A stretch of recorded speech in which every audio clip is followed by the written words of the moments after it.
Hey, my name is James Calloway. I'm 37 years old, and I live alone in a two-bedroom house on the east side of Clarksville, Tennessee. I work as a millwright at a mid-sized manufacturing plant about 11 miles from town. If you don't know what a millwright does, that's all right. Most people don't. I maintain and repair industrial machinery, conveyor systems, drive, shafts, gear assemblies, the kind of equipment that runs 20 hours a day, and nobody thinks about until it stops. My job is to make sure it doesn't stop. I show up at 5:45 in the morning. I do my rounds. I listen. A machine that's about to fail almost always tells you before it goes. There's a change in the pitch, a vibration that wasn't there last Tuesday, a bearing that runs a degree hotter than it should. Most people walk right past it. I stop and I listen because I've learned that the things most likely to break are the ones nobody was paying attention to. I get home around 4 in the afternoon. I make something to eat. I read for a while. I go to bed early because the plant doesn't care what time I went to sleep. It just cares that I show up. My neighbor Dale calls me the most boring man in Clarksville. He means it as an insult. I've never been entirely sure he's wrong. The house runs well. The truck runs well. The savings account is in decent shape. Everything in my life is properly maintained and precisely calibrated, and about as exciting as a Tuesday afternoon in February. I used to think that was enough. Then I met Walter Pruitt, and then I met his daughter, and I understood, for the first time, that there's a difference between a life that runs well and a life that means something. 3 years ago, I was engaged to a woman named Claire Holt. She was bright and restless and laughed at things I didn't always understand, but laughed at anyway because I liked the sound of it.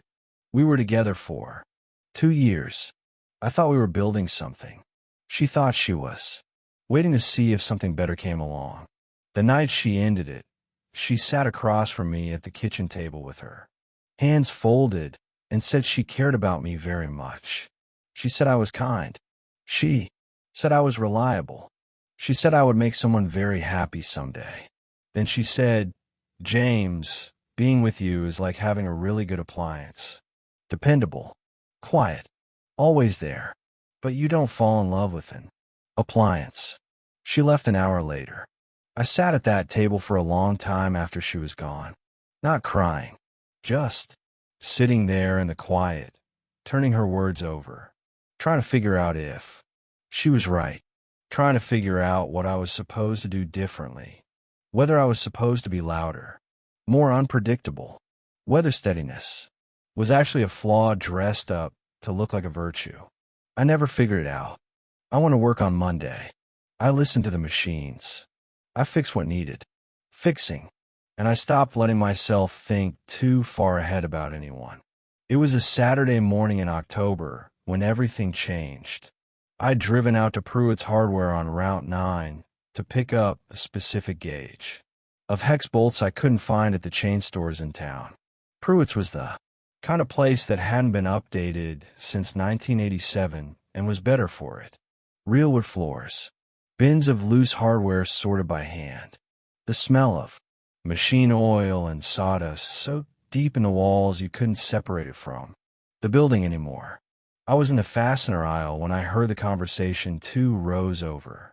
A salesman's voice, smooth, a little too fast, and then a woman's voice, quieter, trying to hold her ground. I wasn't trying to listen, but in a hardware store at 8 in the morning, sound carries. The salesman was steering her toward a water heater, a 50-gallon natural gas unit listed at $1,240. He was explaining recovery rate and energy efficiency and first-hour ratings with the kind of confidence that only works on people who don't know enough to push back. I walked to the end of the aisle and looked. The woman was mid-30s, dark hair pulled back. She had a notepad in her hand with measurements written on it, and she was looking at the unit with an expression I recognized immediately. She wasn't sold. She was just tired of arguing. Behind her, one step back, stood an older man. 70s. White haircut. Short. Hands that had spent decades doing real work. He was watching the salesman the way you watch something you've seen before and didn't like the first time. The salesman said, "This is the one I put in my own home." I said, "It's also $300 over what she needs." They both looked at me. The salesman's smile tightened. I walked over. I wasn't looking for trouble, but I know water heaters the way I know most mechanical systems, which is to say I know when someone is being steered wrong. I looked at the notepad in her hand. 2-person household. She blinked. Yes. 40 gallons is more than sufficient. The recovery rate on the unit at the end of this row is nearly identical. The price difference is $310. The only reason to go larger is if the household is going to grow significantly in the next 5 years. The salesman started to say something about installation costs and long-term savings. I looked at him. I kept my voice even. The first hour rating on the 40-gallon unit is 67. Her usage profile doesn't justify the cost of the upgrade. You know that. He knew that. He found somewhere else to be. The woman looked at me for a moment. Her expression was hard to read. Not grateful exactly. More like someone recalibrating. "Thank you," she said. Her voice was measured. Careful. The older man behind her stepped forward. He put out his hand. "Walter Pruitt," he said. "This is my store." I shook it. "James Calloway." Walter's grip was firm and dry and deliberate. He held my hand for one beat, longer than a standard handshake. Not aggressive, just measuring. He looked at me the way I look at a machine I'm not sure about yet. Then he nodded, once like he'd noted something down. His daughter's name, I would find out later, was Nora. Nora thanked me again on the way out. 2 sentences. Polite. Conclusive.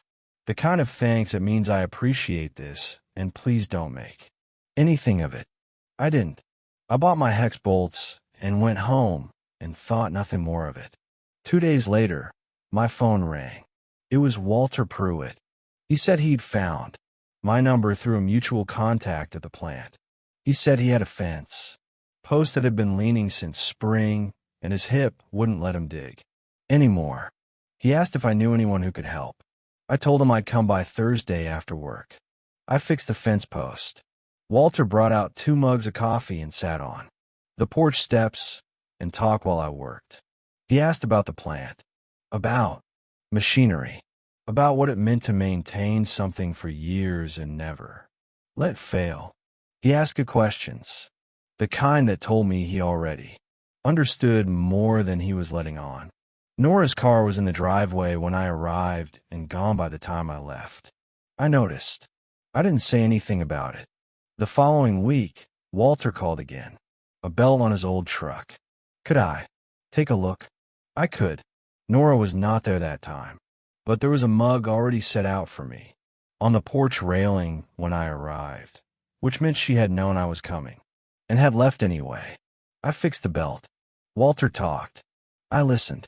He talked about his wife, Eleanor, who had died 4 years ago, about the store which he'd built from a single room in 1981, about Nora, carefully, obliquely, the way a man talks about something he loves and is afraid of jinxing.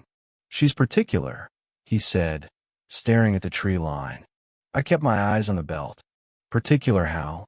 The kind of particular that comes from getting hurt and deciding the pain wasn't worth it. He paused. She's been alone since David left. For years. She doesn't complain about it. That's how I know it bothers her. I didn't ask who David was. It wasn't my place. I finished the belt and stood up and wiped my hands on a rag. Walter looked at me with those level gray eyes. "You're not in any hurry, are you, son?" he said. It wasn't a question about the truck. "No, sir," I said. "I'm not." He nodded. "Good." I drove home. I thought about what Claire had said 3 years ago. About appliances. About steadiness as a flaw. And I thought that Walter Pruitt seemed to be operating from a completely different set of values. And I wasn't sure yet what to do with that. I kept showing up on Thursdays. Nora kept being somewhere else. Until the Thursday, she wasn't. She was in the kitchen when I came around to the back porch. The screen door was open. I could see her at the counter, moving efficiently, not looking up. Walter was already in his chair. She came out with a third mug. She set it on the railing and looked at me with those careful eyes. "You're here every week," she said. It wasn't an accusation, but it wasn't an invitation either. "Your father has a list," I said. She looked at Walter. He studied the tree line with great interest. She looked back at me. "Did you know he's been calling people all over town for 20 years and never asked any of them twice?" I didn't know that.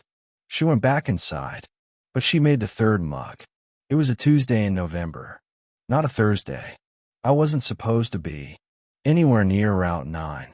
I'd taken a different road home because of a backup on the highway, and I was passing Pruitt's Hardware when I saw the ambulance in the parking lot. I pulled over before I had finished deciding to. Walter was on a gurney, conscious, but gray in a way that scared me. He'd been in the back of the store when it happened. One of his employees, a young kid named Garrett, had found him and called 911. I rode with him. I don't know exactly why. He hadn't asked me to. There was no reason a man I'd known for 6 weeks should be the one sitting in that ambulance. But Garrett was 19 and shaking, and someone needed to be there, and I was the one who was there. At the hospital, I sat in the hallway, and I called Nora. She answered on the second ring. I told her what I knew, calmly, without adding anything that wasn't fact, because I'd learned that what people need in those first 30 seconds is information, not emotion. She asked 3 questions. I answered all 3. She said she was 2 hours away. I said I'd be here.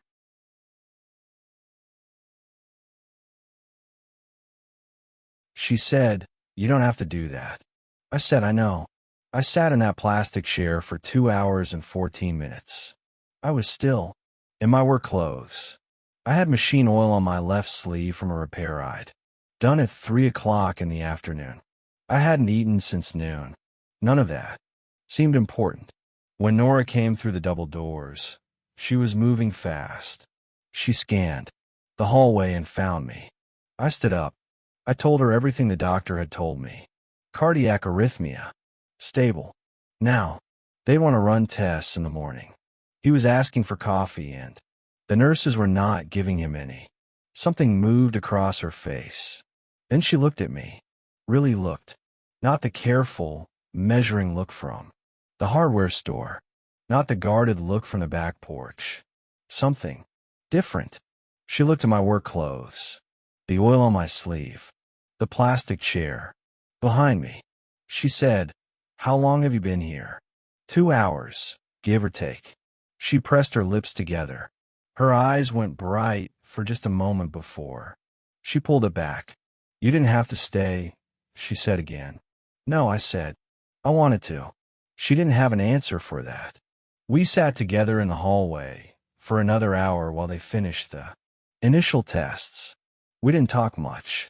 She had her hands folded in her lap, and she was staring at the floor, and I could see her running through everything in her head. The logistics, the fear, the exhaustion of being the person who handles everything alone. At one point, I went and got coffee from the machine at the end of the hall. I handed her one without asking. She took it without looking up. She said, very quietly, "Thank you for being with him." She wasn't talking about the coffee. "I know," I said. Walter was discharged 3 days later. I had the gutters on the house cleaned before he got home, because I knew he'd try to do it himself the following week, and the doctor had told him no ladders for 2 months. I left the ladder in the garage so he wouldn't have to think about it. I didn't tell Nora I had done it. She found out from Garrett. She called me that evening. The first time she had ever called me. She said, "You cleaned the gutters." I said, "They were full." There was a pause. She said, "Why do you keep doing things like that?" I thought about it. Honest answer. I said, "Because they need doing, and I'm able to do them. That's usually enough of a reason for me." Another pause. "All right, James," she said.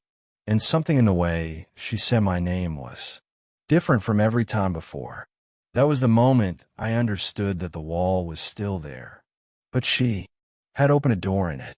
2 weeks after Walter came home, Nora drove to the plant. I was at my workbench when Garrett came back to the floor and said there was a woman at the front asking for me. I walked out through the break room and into the front lot, and Nora was standing next to her car with a covered dish in her hands. "Chicken and rice," she said. "My father told me it's your favorite." I don't know if that's true or if he made it up. I said, "I've never told him what my favorite is." She looked at the dish. "He made it up then." She said it without smiling, but her eyes were doing something they hadn't done before. Something quieter, less defended. She held the dish out. I took it. We stood there for a moment in the afternoon sun, both of us slightly unsure of the next move, which was new. For both of us, I think. She said, "Can I ask you something?" I said yes.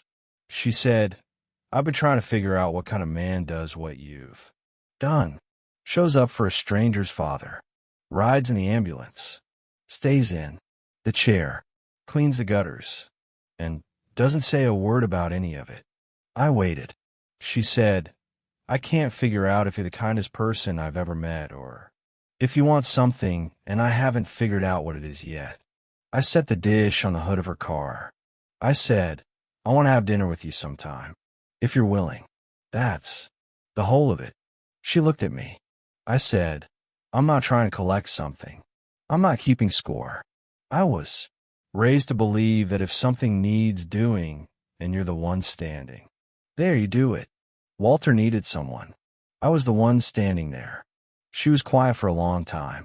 Then she said, "I was with someone for 3 years. He was charming and attentive and told me everything I wanted to hear. And then one day he wasn't. And it turned out the person I thought I knew had been a very convincing performance." I said, "I'm not a very good performer." "I know," she said. "That's the part one don't know what to do with." She picked the dish back up off the hood and handed it to me again. She said, "Dinner is Thursday. My father will want to be there. Warn you. Now he cheats at cards." I said, "I've noticed." That was the first time she laughed in front of me. Not the polite, acknowledgement kind.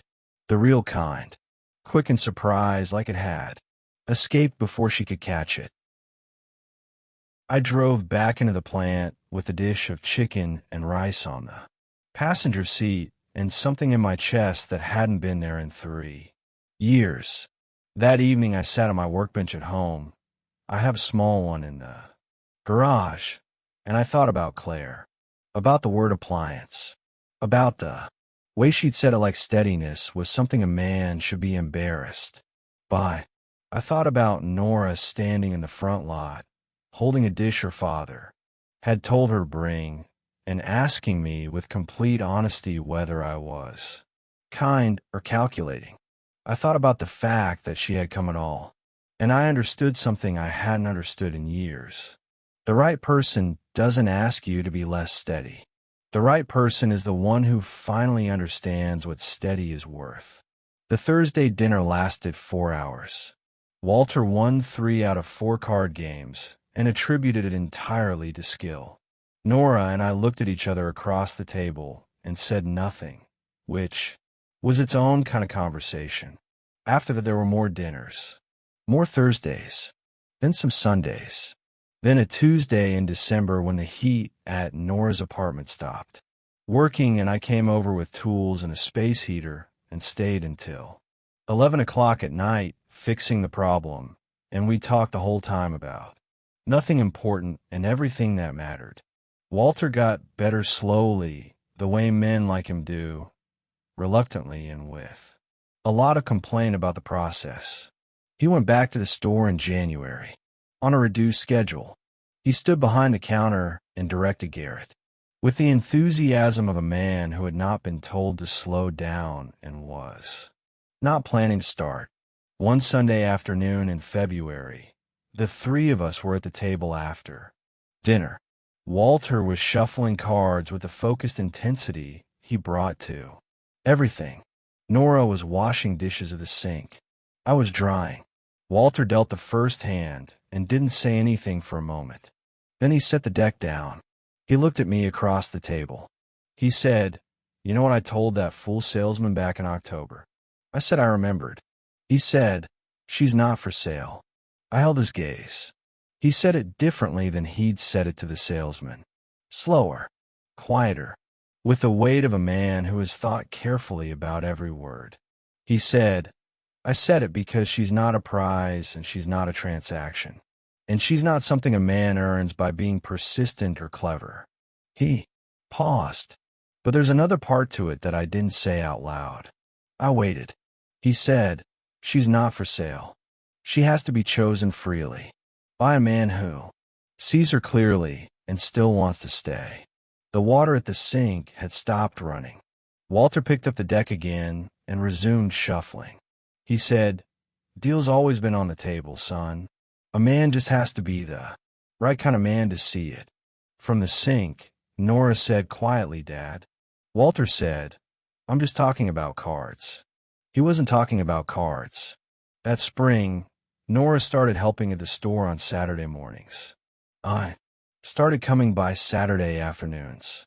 Walter developed a habit of needing to check something in the back room at around 2 o'clock, which left Nora and me at the counter. We figured out fairly quickly that we were being managed. We were not particularly upset about it. By April, Nora had a key to my house. Not because I'd given her one, because Walter had asked me for the spare, said he needed it in case of emergency, and I had found it 3 weeks later sitting on Nora's key ring without either of us having said a word about it. I asked her about it once. She said, "Dad gave it to me." I said, "And you kept it?" She looked at me. "Yes." I said, "All right then." She said, "Are you going to make this weird?" I said, "No." She said, "Good." That was as close to a defining moment as we needed. In May, Walter had his grandson visit for a week. 8 years old. All energy and no filter.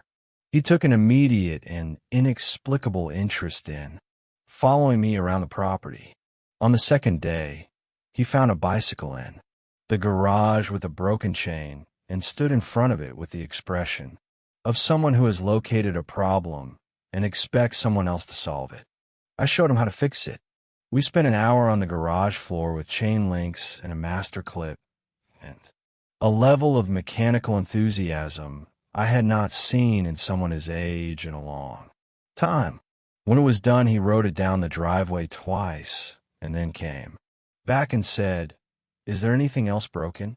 Walter was watching from the porch. He caught my eye. He smiled, the kind of smile that carries a long time. Something at the edge of it that I recognized from the day we'd first shaken hands in the hardware store aisle. He had been watching me since October, running the same calculations I run on a new machine, listening for the change in pitch, checking the tolerances, measuring whether the structure would hold under load. He'd made his determination a long time ago. He was just waiting for me to make mine. That evening, after the boy had gone to bed and Walter had fallen asleep, in his chair by the radio, Nora and I sat on the back steps. The yard was dark and warm and full of the sounds that only come in May. She said, "What are you thinking about?" I said, "Walter told me once that a machine that's about to fail always tells you before it goes. That if you listen, you can hear the difference before anything breaks." She looked at me. I said, "I've spent a long time listening to things that were about to fail, waiting for the warning signal, bracing for the break. I got so good at hearing what was wrong that I stopped being able to hear what was right." She didn't say anything. She was listening the way she'd learned to listen, which was completely. I said, "You are the first thing in a long time that has made a sound I don't know how to classify. Not warning. Not failure. Something else entirely." She was quiet for a long moment. Then she said, "That is the strangest and most specific thing anyone has ever said to me." I said, "I'm a millwright. Strange and specific is what I have."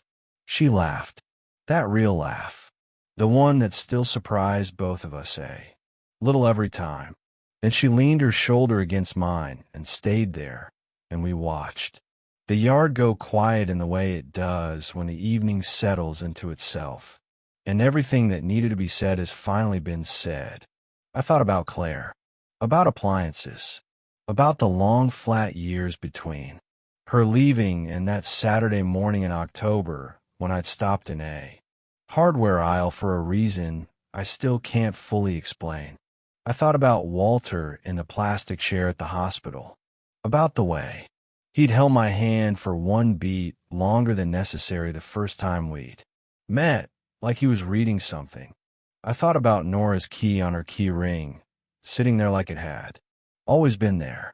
I had spent 17 years maintaining things, learning to hear failure before it happened, learning to keep everything running smooth and quiet and precisely calibrated.